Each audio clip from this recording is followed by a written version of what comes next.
န်ကောက်မှာကလေးတွေအခမဲ့ဆော့လို့ရတဲ့နေရာလေးကိုပြောပြပေးပါမယ် Children Discovery Museum လို့ခေါ်ပါတယ်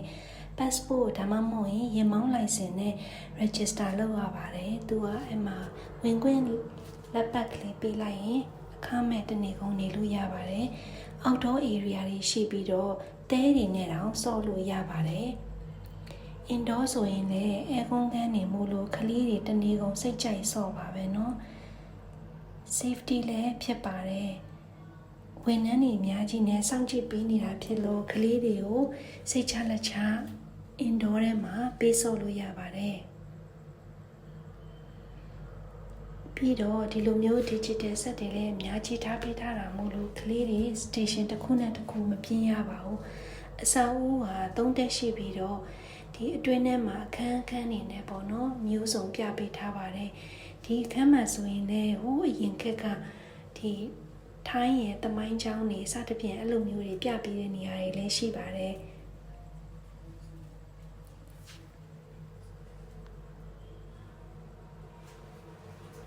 လင်းလင်းရှင်းရှင်းစီလင်မြင့်နဲ့ပေါ့နော်အခွန်လည်းလွတ်ထားတာဆိုတော့ကလေးတွေလည်းစိတ်ကြိုက်ဆော့ပါပဲ 4D စီနီမာလည်းထားပြီးတော့သူပြတဲ့ရှိုးပြတဲ့အချိန်လေးတွေမှာဝင်ပြီးတော့ကြည့်လို့ရတယ်ပေါ့နော်အဲ့ဒါလည်းအခမဲ့ပါပဲသူတို့ 4D ကြည့်တဲ့မျက်မှန်လေးတွေပေးတယ်ပေါ့နော်အဲ့မှာ 4D ဖြစ်တဲ့အတွက်လေမှုတ်လိုက်ရင်လေလေးတွေကိုယ်စီကိုတိုက်လာတာမျိုးလို့ရင်ငွေ့လေးပန်းထွက်တာမျိုးလို့အဲ့ဒါမျိုးလေးတွေပါ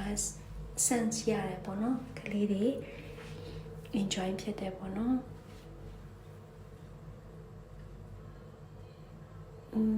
coloring လုပ်တဲ့နေရာလေးတွေ painting လုပ်တဲ့နေရာလေးလည်းထားပေးထားပါတယ်ဒီနေရာလေးကတော့အတန်လေးတွေနဲ့ကလေးတွေစော့ကစားလို့ရတဲ့နေရာလေးတွေပါကိုလည်းလှူရှားမှုလည်းဖြစ်တယ်ပေါ့နော်သူတို့အဲ့လိုမျိုး games လေးတွေကို digital နဲ့ဆော့လို့ရတယ်လို့တကယ်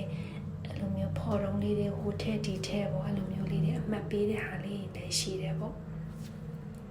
သူ့ရဲ့နေရာကတော့လက်ကားဈေးလိုနာမည်ကြီးတယ် weekend ဈေးလိုနာမည်ကြီးတယ်ဂျာတူးချမှာရှိတာပါသူ့ရဲ့ရှေ့တက်မှာပဲရှိတာဖြစ်ပါတယ်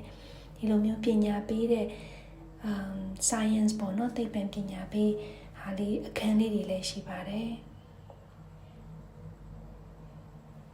အထက်3တက်ရှိပြီးတော့အဲ့လိုမျိုးအခန်းလေးတွေနဲ့သူကနဲ့သူ display ပြထားတာဖြစ်ပါတယ်တော်များများလဲတွားကြတယ်ပေါ့နော်ကလေးတွေလည်းတနေ့ကုန် enjoy ဖြစ်တယ်ဆိုတော့အဲ့ဒါဘန်ကောက်ရောက်လို့ဒီနေရာလေးကိုမသိသေးဘူးဆိုလို့ရှင်ဝင်ကြီးခမင်းနဲ့တနေ့ကုန်ကလေးတွေကို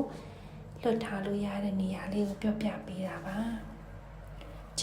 Children's Discovery Museum လို့ခေါ်ပါတယ်